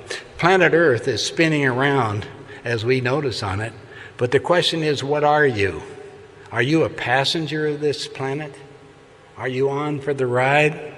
What I want you all to be right now is part of the crew, to save whatever the remnant we can. Does that make any sense to you? What we're looking at now is a whole change of monetary systems, food systems, medical systems, energy systems, rapidly coming upon us that we need because we're running out of everything. Can you help? I'm trying to trigger your mind to start thinking. I've done some things out here with people. I'm not 100% free of everything. I've done things that I shouldn't have done. It's okay to look back. Don't stare. because the only thing that exists is right now and what we're going to do in the future. Now, I've covered quite a few things now. Do I have any questions from the audience?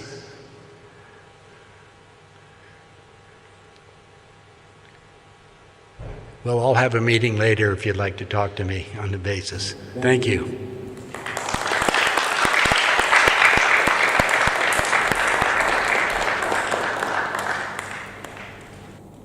I want to show you, this is the copy of the book, The Talmud of Emmanuel.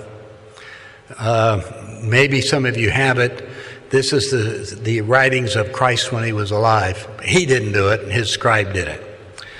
I subsequently became in contact with Lord Michael Saint Germain and Cernanda, what is his current name.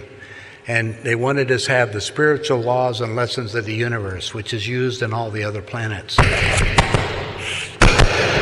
Boy, I just moved that, it goes. Anyway, that's this book. Now, I put them all, they're all online. Amazon takes care of all of these things. I don't have but a few of these that I didn't, because I didn't know the audience. We didn't know how many people, books and stuff to carry, to buy. But in this lays out everything that you want to know about the so-called laws. And I'll give you an illustration. We all recognize what they say, the Ten Commandments. Remember that? Well, my two pet peeves are, there's a lot of them. They're all listed in here, only the real ones. One of the commandments is thou shalt not kill. The real one is thou shalt not murder thy fellow man in thought or deed. John 1 says, in the beginning there was the Word. Wasn't correct. The beginning was thought. Words are just thought out loud. So we have to understand, if thought was the beginning, then we're all a product of the thought of the creation itself. Now, how do we access that? That's the little book, the handbook, Embracing the Rainbow and Becoming, give you the instructions so you can be in direct communication and be part of what we call the ground crew, the people that are going to help save all this thing. In fact, the last book I have is called Messages for the Ground Crew. But I don't let people get this book until they've read the first 3, because you can't go to the ending to understand it without having the knowledge to come up. So this takes some responsibility from your end of the world to come down. Oh, I gave you that one of them. The other fun one that I think is great is thou shalt keep the Sabbath day holy. Which day is it? Think about that. Some of them pick a Saturday, some people take a Sunday. The real answer is every day. You give thanks to the creation for allowing you to have this experience every day. Now, back to your question. You're talking about the moon. The moon. Yeah. Why do you only see Oh, okay, I'll give you the answer was about them. First of all, the moon and Venus were two bodies that were hit here just recently. They're old bodies, but the moon is older. And they were designed because of our planet exactly to provide us what we're talking about, the ways, the treatment, everything else to have it. It's an energy flow, but they were an object that was not originally set up here. It was on one of the cycles we had they called it the Destroyer, a comet that came by and two bodies were connected with it. Prior to that coming by, we had one planet in this system. The people basically destroyed themselves. That's the meteorite, the belt of junk that we have in space right now. Meanwhile, the moon itself was set up, the orbit, if you want to look at, and the connections on it, so we could have seasons and we could have all kinds of things on it to help engineer this planet. Today, now I've run all over the planet. Are you familiar with crop circles? You go to England, they have a lot of them up there. Crop circles are all over the planet in different places. Now these is where the spacecraft, the ETs, are helping stabilize this planet so it doesn't flip too early, because it's getting ready to flip on its axis. Now what you look at, each one of them, they're just pictures and everything. They really had two meanings. The first one is to help stabilize the planet. Most of them are, most of the crop circles they do over in England, but they do them in India and South America. I had one of them in southeast of Denver, about 20 miles. But they're everywhere at certain pivot points to stabilize our planet. Now, this is what's coming down. We're due for the planet flipping on its axis again. It may not make it a complete circle this time. There's some, right now, if you go to our North Pole in the last couple of years, it's actually moved. Have you noticed? The North Pole is at a different location on your calendar. We're all setting it up. We're getting ready for all this. It's a possibility when that so-called destroyer or this comet or whatever they call them, that it's coming by, as it's coming through, may generate enough force to flip us off again prematurely. The ETs are concerned about it. They're not going to do anything. They can assist, like I say, they're stabilizing, and there's a possibility that may go by, but meanwhile we're going to have massive earth changes on the planet. Massive ones, the whole West Coast going. Currently, I just got notification by September another earthquake's going to occur in California. Now that's 6 weeks away, which may wipe out Los Angeles, which would be okay with me. But anyway, I'm just telling you, this is all happening. And also, there's earthquakes that are occurring. Another one in Ecuador is due in the next 2 weeks. And that's only because the guys down there, when I left, I had a phone call down to my friends in Cuenca and the geologists, and they're having 6 earthquakes a day right now. Remember, and people don't know this, Ecuador has the tallest mountain in the world down there. You go down there and look at it, and it's a long, thin country, but it's all set up. Meanwhile, when they made the earthquake the last time, we had 200 miles of whole front, where your beach houses and everything are all gone down there. This is just from the last earthquake. Well, we don't keep that in the news story because you don't relate that back to you. Well, you come back to the United States, you come back and you start looking at, wait a minute, you go to New York City and the water's going up like 3 inches. In another couple of years, they'll be all underwater. And the same thing that's going on in the Gulf. We have things happening everywhere, but nobody's talking about it and sitting down. Like me, I said, well, I'll make sure they're telling me to be above at least 2,500 feet from the ocean. Of course, I'm up in the middle of close to Yellowstone Park, and we're sitting here, and that's got a problem because that's all of the thermals that are going down there. There's a problem. It could blow up and just wipe everything out. We had a couple of volcanoes that went off in Washington, and we're 200 miles from where they went off, but there was so much soot and everything, it blanketed 4 inches of soot across the whole city where we're at in Coeur d'Alene, Idaho. So this can happen right now as we're talking and as I'm gone, because I think these things everybody's heating up. In the papers and the newspapers and on television, they're warning us. They're doing practicing tests now for evacuations. I was in Phoenix talking to FEMA, that's Federal Emergency Management Agency, and I said, what do you guys, how are you taking care of California? I said, how can you? You don't have any water down here right now. It's just desert. And he said, we're prepared to send up tent cities on the border. I said, tent cities? Yeah. He said, we can't be able to take them either. And I said, well, it doesn't make any difference. I-10, people can't get on the highway right now.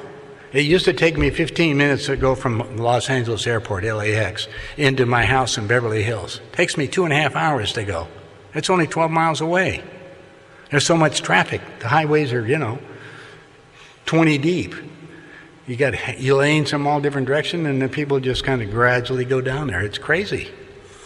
So I don't like going there anymore. So I'll be glad when all of California goes, frankly. So it's just happening, and that represents 20% of the population in the United States. We're now looking, when I travel around the country, where to be, and I look at states that have, and what's the advantage of them, and why are they there, and how we created all this mess. And so at that point, I can share with you what's going on, as much as I'm aware of, and I'm trying to keep up on a daily basis the earth changes at this second, because they're going to be affecting us more than anything else. The change in the weather, has the weather changed here? Yes, very much so. Where we are, it's changing drastically. Right now, the day I left, this is 3 days ago, in Minneapolis and in Kansas City, the temperatures were 120 degrees. 120, that's Fahrenheit. You can't hardly exist. Remember, when I was at Edwards, they wouldn't let you work over 100. So you can imagine what's going to be happening. You go out now, when I was talking, I have a place in Vegas. I was talking to the guys last week, and it was 131 degrees. 131. Nobody goes out. People don't know that 20% of the houses in Vegas right now have been empty for some time. They don't let you know about it. So they keep the illusion you're going. And it's of course, the Mecca thing because everybody loves to gamble and they provide you entertainment. Most of the owners of the big casinos have moved to China because China loves to gamble. So that's what's been happening. But even that's coming down. I mean, they give you rooms almost there just to get people, especially during the week. You can get a room at the luxury hotels with everything down there for $40, $50 a day. We're getting harmed. Pardon? We are getting harmed in Germany. So we have several days of floods all over. Yep. Then heavy storms, heat waves, and changes every 3 or 4 days. Your weather's going to be changed. Now, let me give you one of the problems that I had. One of my friends was a part of the team that were exploding the nuclear bombs that we had at the end of World War II, experimenting on nuclear, and down in New Mexico. And they were exploding them down there. There's pictures of them. You can see them on the internet, how they were exploding them down there and showing, getting in their little cave with their glasses on, and they'd all be protected. All the original team are all dead by radiation right now. The one guy that was in charge, fortunately, he lives in Salt Lake City, or he did. He just died too. But when we were down there, he said the biggest problem that we had, we started exploding nuclear bombs in the higher atmosphere. We put them on our missiles, and they exploded a bunch of nuclear bombs up there, and they formed a band around the planet 4 miles thick. That's of radiated energy, of radiation, which is poisonous. What it's doing is allow the ozone layer to build holes in there now, and we're allowing gamma rays to come down through these holes, and we're killing off 1,000 life forms a day. Now, there's lots of life forms, so we have to understand. Well, like when I was my friends recently down in the Gulf, in Roytan, British Honduras, all the coral reefs are dying, all the fish are going away. I haven't seen it. Last time I saw any whales were up in Alaska. You used to be able to go in the ocean and see whales all the time. I don't even seen sailfish, and I used to go down to Mexico and sailfish hunt. Everything's going away, or they're being modified. I've seen new animals. You ever seen a cyclops? You know what a cyclops is? One eye. I saw a cow with one eye in the middle of her forehead, and just completely misformed. Well, this is happening to people too. People are having children now that are deformed big time, or mentally deficient, or something that's happened because of the radiation. And that's part of the game that they're sitting down. What were we going to do with civilization as such? Your responsibility is to gain all knowledge, which is what you have to do. For food and everything else, determine what you require. There's easy ways. Most of you people know about how to do muscle testing, I'm sure. In other words, you take a food and put it in your arm, hold it up, and see whether or not your body needs it.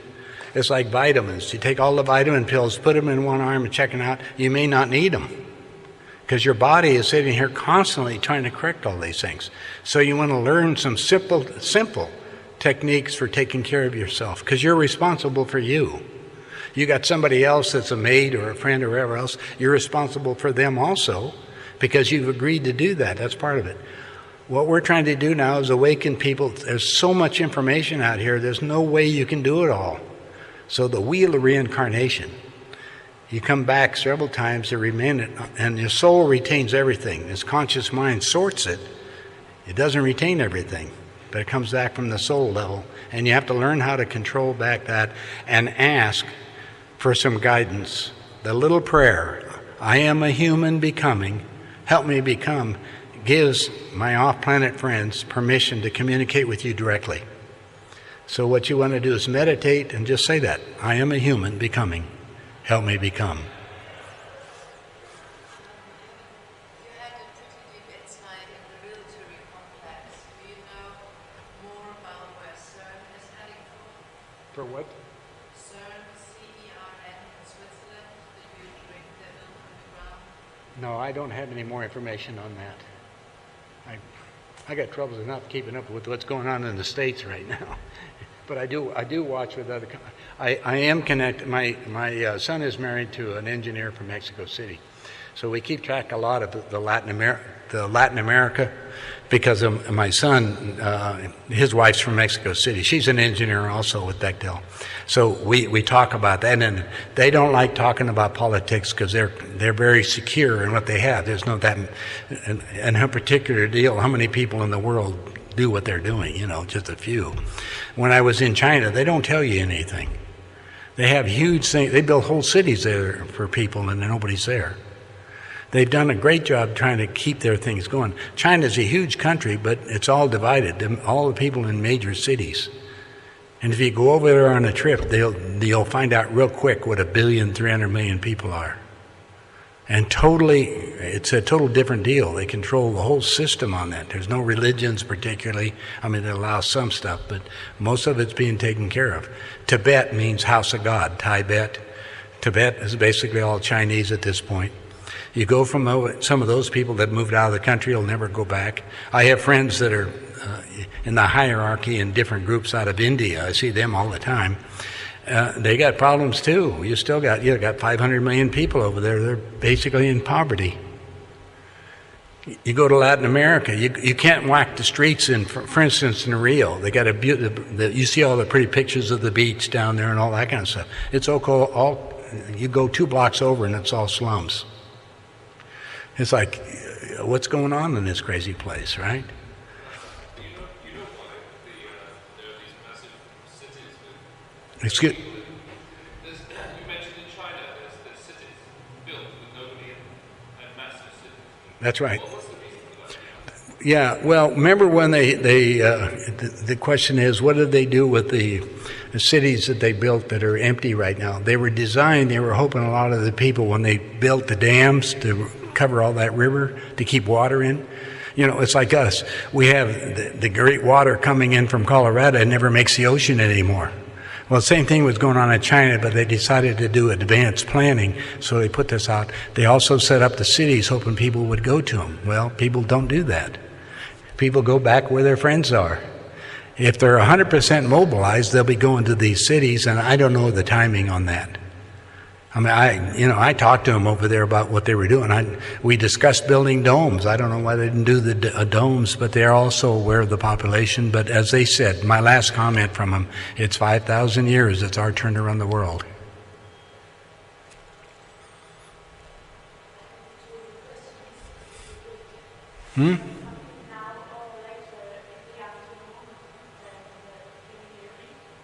This afternoon we can do something? Is that what you're saying?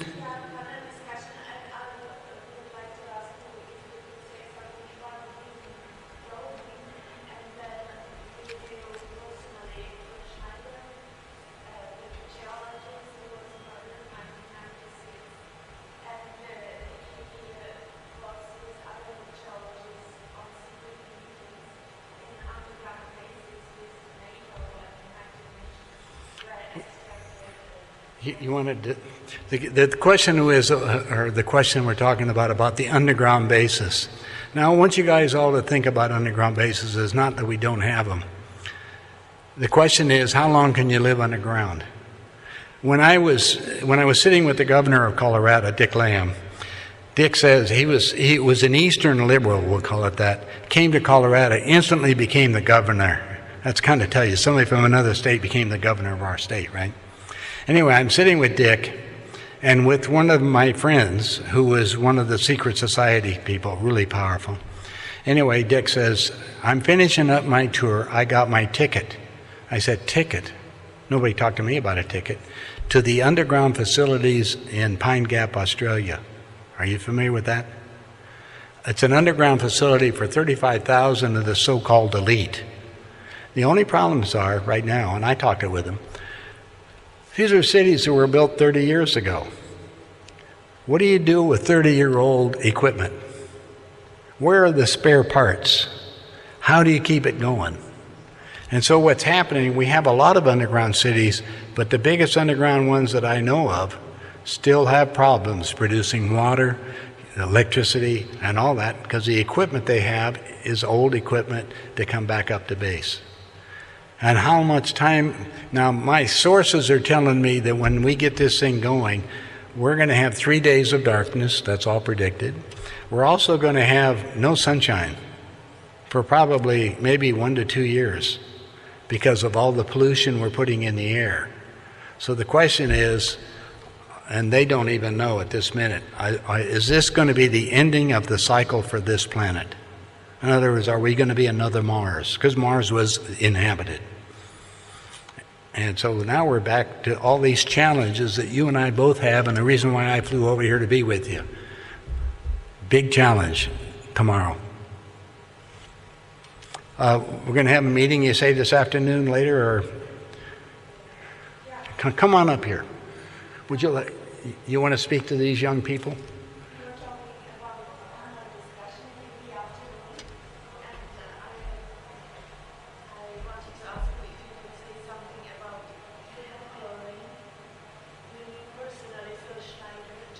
Yeah.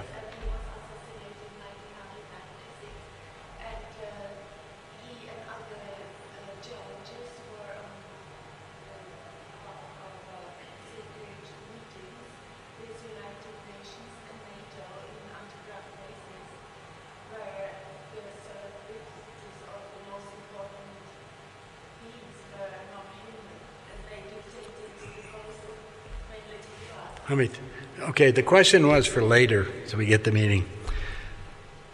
They wanted to talk about cloning. Cloning, that's artificial. As you know, we make animals that are clones, but we're also doing it with people. One of my friends was the doctor that treats the clones. Clones are soulless beings that think, and I'll go into more of that later.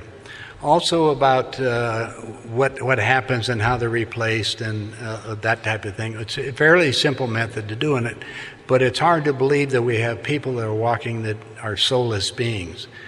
Just so you know, stress breaks them down so they don't live very long. So they may be replaced 3 or 4 times. But we're going to talk about that later.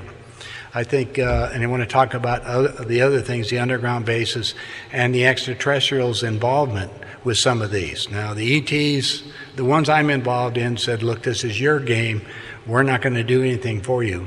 Some of the ETs are the dark energies. That's the reason why I asked the dark energies leave our space, because they're multidimensional. They can be here and next minute be standing here next to me. So the question is, we want to have nothing but good guys, the ones that allow us to take on the responsibilities for the days ahead. And that's what I'm here for. We want to have somebody left, or my job, I want to be taken to another planet where we can continue our thing in balance, because everything has to be in balance. Planet Earth is out of balance right now. I'm going to quit.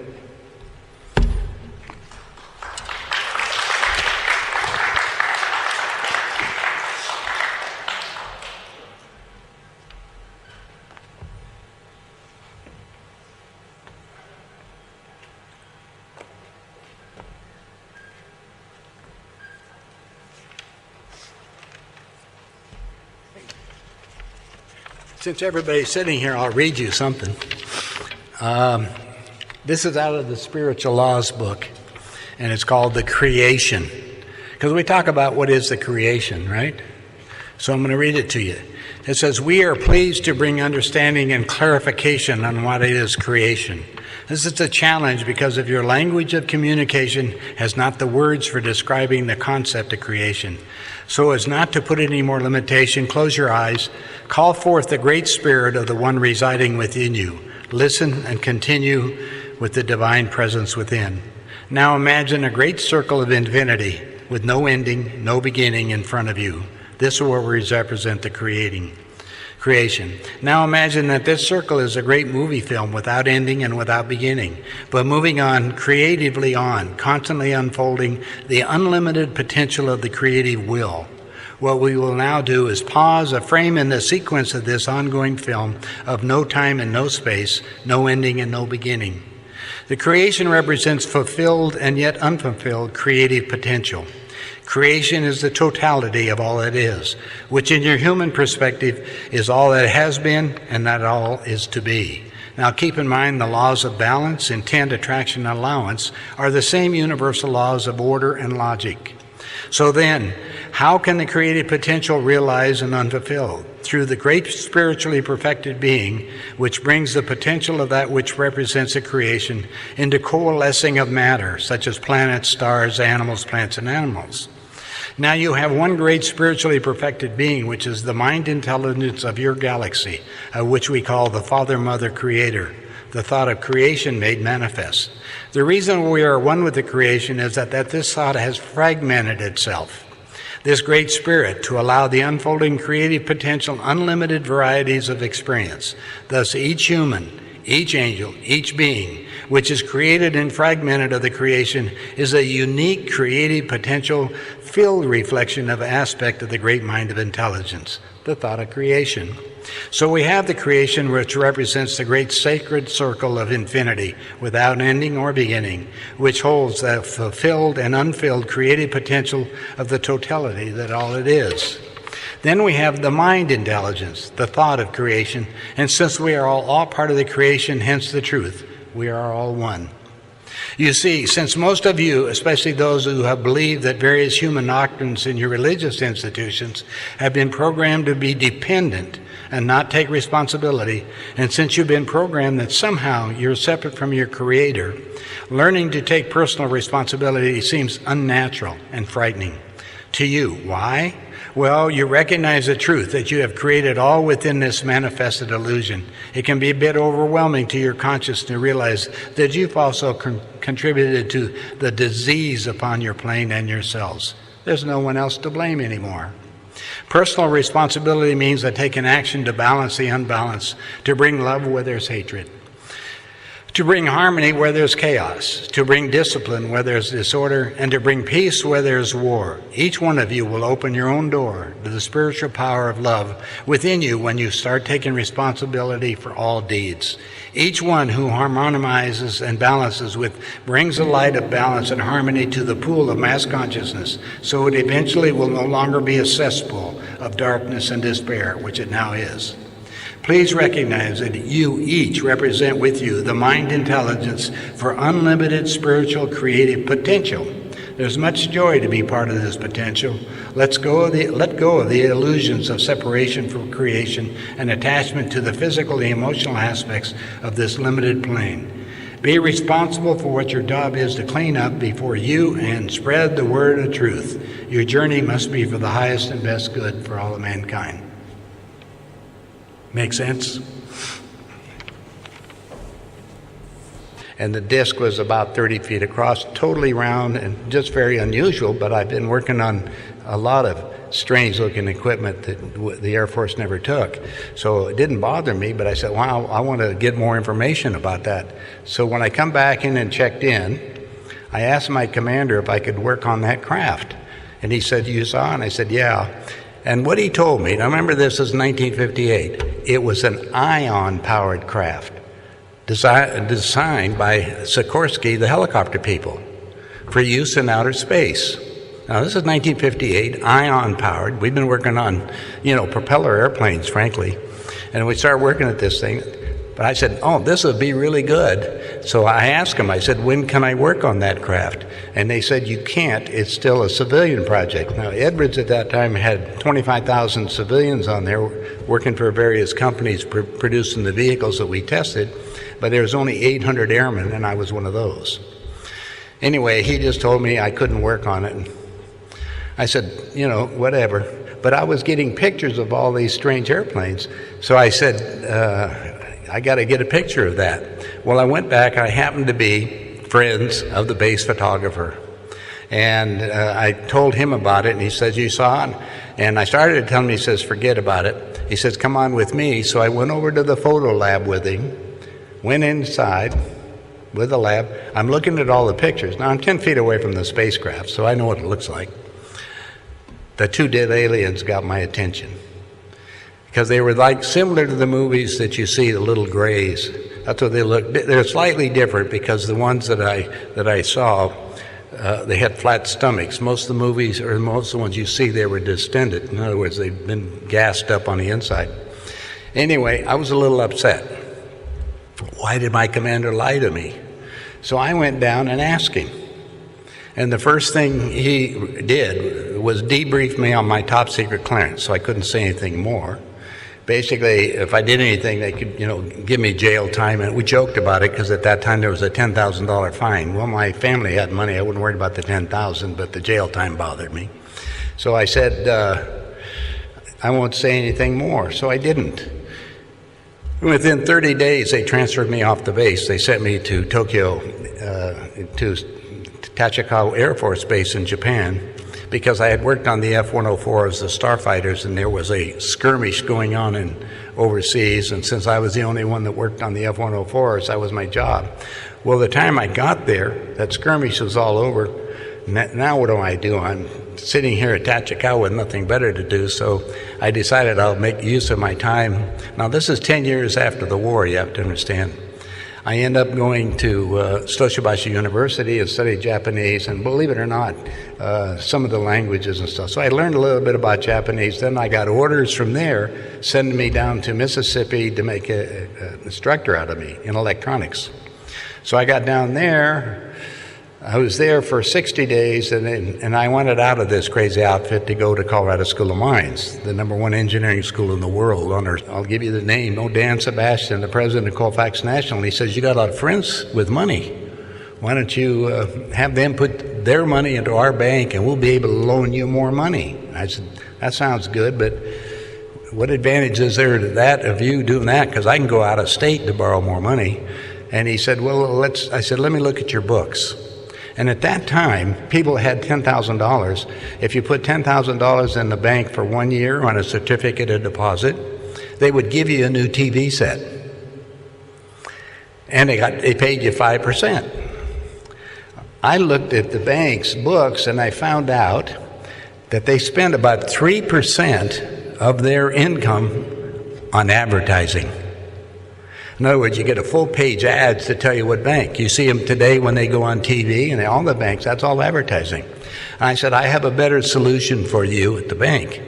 I said, you pay me the 3%, and we'll put all the money in the bank that you want. And he said, how are you going to do that? And I said, that's my business. Anyway, what happened is I had agreed to put, I'll give you an illustration, $5 million into the bank. Well, they would pay me 3% of the $5 million. That's $150,000. Now, you're my friend, however, and you wanted to get in on the action. What I did was wrote a check to you in advance for 2%. The bank paid you 5, I gave you 2. That's a 40% increase on your money with absolutely no risk. I did not control your money, it was your money. The only thing is, all of a sudden, you were a loudmouth and you were telling all your buddies how to get another 2% on their money with no risk. So I had people calling me from all over. Well, also, at the same time, I'm looking at the bank and seeing how they made their money. If I put in $5 million, they can loan out $50 million, 10 times that. And at that time, the banks were loaning money at about 8%. 8% on $50 million is $4 million a year. They would make on what? $150,000 investment with me. It was a win-win thing, you understand? You, as my fellow buddies, making your money, you got that 40% increase, and you didn't have to do anything. Everybody was sleepy, everybody was happy. The problem become, and at the end of 1 year, because that's the longest that you put the money in there for, I would call the bank to get the 3% again to pay you the 2% to leave. If the bank wouldn't do it, I would just tell you to move the money into another bank that did do that. So what happened is, if I pulled the $5 million out, there's only two things that could happen. Either the Federal Reserve come in and took over the bank, or FDIC liquidated. FDIC is a Federal Deposit Insurance Corporation, because they were insolvent. Interesting. So I became very powerful. This happened all over the United States, because I had bankers calling me, I had people calling me, and I had millions coming into my office. In fact, the Federal Reserve advanced an extra $1 million to me by mistake one day. And they come, two guys in their black suits come walking in, and they said, we need some help. And we gave you an extra $1 million. Well, I didn't know it. I mean, if you saw my bank account and all the stuff running, we just checked it. So I said, it's not my money, I'll give it back to you. So everything for today, I would appreciate everybody sitting down, close your eyes, and I'm going to give you a little something to think about. Everybody sitting down? I want you to sit down and put yourself in a meditative stance of meditation. And in the dark, you want to call it that, I want you to demand that all dark energies leave our space. Just demand that all dark energies leave our space.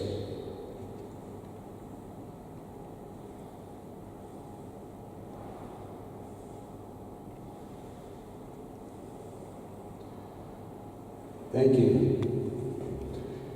What happens is, whenever we have a meeting like this, a lot of energies are here to try to manipulate the way you think, feel, act, and what have you. I'll introduce myself again. My name is George Green. I was born in Denver, Colorado, a long time ago, because I wanted to be close to my mother. One of those things. At any rate, my family was, just so you know history, my family was in the meat business. We processed animals from the farmers all over about 3 states. In that kind of a business, we took a live animal, obviously killed it, and then went through the lines, and then we sold all the supermarkets, everything, and the government. As a kid, I had 4 brothers. We all worked in the packing house. I was the grunt, so I didn't have to do a lot of heavy lifting and things. But I made boxes, helped load the trucks, worked on the killing floor a little bit. I didn't like that, but I worked primarily on all the organs that they took it out of the animals. Anyway, as I get older, my dad needed some help, and I was a school brain, frankly. School was boring. I always spent my time in the library, and then go take the exams and walk away. At any rate, as we went on to this Game into the world, I went out, I looked into what my dad was doing and how he processed the stuff, and I said wasn't sure I wanted to do that. On the weekends for a hobby, I was a rock hound. You know, the guys go out and dig up rocks. Well, I'm from Colorado. I had 63 counties, and we have more minerals than about any place in the world. So I spent my weekends rocking on these things. So my what I wanted to be when I grew up was a geophysical engineer. That's geology, basically looking at the physics and then put everything together. And we had a lot of friends that were in the oil business and other things. So I figured that's what I wanted to do when I grew up. Well, I graduated out of high school, had to work for my dad for a while. I was all scheduled to go to Colorado School of Mines, and then I got in a big fight with my mother, and she basically threw me out. I was 17, didn't have anything better to do, so I went looking around. All my friends were joining the various services, the Army, Navy, and what have you. But I went down to the Air Force and talked to them, and it looked interesting, sciences. They wouldn't let me out, so I contacted my senator friend, Peter Dominic, and asked him to pull some strings in D.C. to get me out. Instead, the Air Force transferred me and put me to Chanute Air Force Base, and I retrained in the Hound Dog nuclear missile that drops from the B-52. I was assigned to the guidance systems on setting up the craft, so we would send the missile. This is a nuclear missile now. It would go someplace and it would be reading everything in the sky. If let's say another object would come close to it, it would change its directions so they could make everybody confused, and then it'd go back on course until it went to its target. Now, it was loaded with, of course, nuclear material, so I learned about the mechanics of the nuclear energy, if you want to call it the field, and what nuclear explosions can do to people. Anyway, I spent the last 2 years in the service, and the Air Force was a 4-year thing. And when I got out, and this again in August, I was accepted at Colorado School of Mines, so I'm going to there. But the Air Force decided they wanted me because I was one of the few people in the Air Force who was trained on all this stuff, so they extended my service. Now, I love fine print, so I'm in the Air Force looking at the fine print. Over 4, I was considered a career airman. I looked at the details, and as a career airman, I didn't follow under the basic rules, so I applied for an early out on my extension to go to mines, and that's what I did. I got out and went to Colorado School of Mines. Well, anyway, during this period, during this summertime when we had a break at the college, I went down to help my dad in the meat business. Now, when I did that, because I was pretty good on it, he put me in charge of going to the banks and borrowing on our meat that we had sold. I'll tell you how this worked. When we went out and we bought 1,000 head of cattle from the farmer, in the United States they call it the Packers and Stockyards Act. We got to pay for them within 24 hours because we killed the animal. Now, when we processed the animal, we turned around and we sold it to the government under the government school lunch program when they were providing, meat to all the kids that were coming into schools all over the country.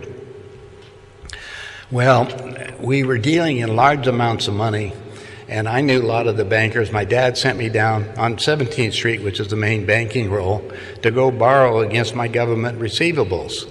Now, that's a no-brainer. When you got the government owing you money, you can borrow money against that. The problem is that you have a 2 to 3 month delay period. In other words, the way the government is, we go ship the product, they have to do all their paperwork, and so 2 to 3 months. But meanwhile, I'm dealing with, frankly, millions of dollars. And the other problem is going to the bank, and they have loan limits. A bank can only loan at that time, based on their deposits, a certain amount of money. Well, I had loaned or borrowed the maximum amount of every bank in Denver, except for on 17th Street, there was one of them that wouldn't loan to us. But the rest of them, I had borrowed the money on the limits. And one day, when in high school, I spent a couple of years in electronics. In the old days when you had radios, anybody remember the tubes, old radio tubes? Anyway, that's the type of stuff that I worked on. Anyway, I took the Air Force exam, and they wanted me, which is fine, except for I couldn't get into the Air Force until I was 18 unless my parents signed for it. Well, I wasn't talking to my parents at that time. So what happened is the Air Force, believe it or not, gave me a hotel and food coupons until my 18th birthday, which is August the 13th, which is a couple weeks from now. Anyway, my first day I joined on August 13th, I was down at Lackland Air Force Base, which is where they do all the supposedly training for 6 weeks. I was there, I took exams again, they cut all my hair off, you know that story, and given me all the outfits, and I was starting to do the training, but they pulled me out, so after 14 days of basic, I was sent to Illinois, where I spent a year in electronics in airborne communications. Now, at that point, I finished that school. This is all the radio equipment and communications on all the aircraft that the Air Force had. My first assignment was Edwards Air Force Base, fortunately. Edwards Air Force Base is out in the desert, the high desert in California. It's a huge base. Our runway is 23 miles long. But we had all the super secret things at that place, and so anything that I worked on was basically all top secret, and were created by the different various companies in order that we test them and then they could put them online. Well, at the time, and I'll bring it up to what happened, I was pretty good at the F-104, the Starfighters. At that time was our fastest plane. It wasn't our fastest plane, but it was the one commercial we had. We also, one morning, and this is the last week in August, just so you know, in 1958, they assigned me to do the post-flight inspection on the X-15. That's the forerunner of the space shuttle. So it's nothing more than a rocket on skids. Basically, it lands on the skids. It does have some wheels. But the craft landed about 5 miles north of the main base. Well, I hadn't been bothered going anywhere out there. I'd go out and go on the planes. But it was 10 o'clock in the morning the last week in August, and it was 100 degrees. Now, they don't allow us to work on the flight line when it's over 100 degrees because it's very dry heat and it takes everything out of you. Anyway, my other problem is I was, at that time, 19 years old. You have to understand, at that position, that I'm sitting here looking, I got a Jeep they gave me, but I had to put 25 miles a day on the Jeep to keep it. So by that time, I'd only put like 7 miles on the Jeep, and I said, what am I going to do? I got to have it before I turn it back in because it was 10 o'clock. But there was 2 hangars out there that I hadn't been into. I had all the badges. I was cleared for top secret. So I went out to one of the hangars, walked in, and there's a huge round silver disc. The hangar was about the size of this room, frankly.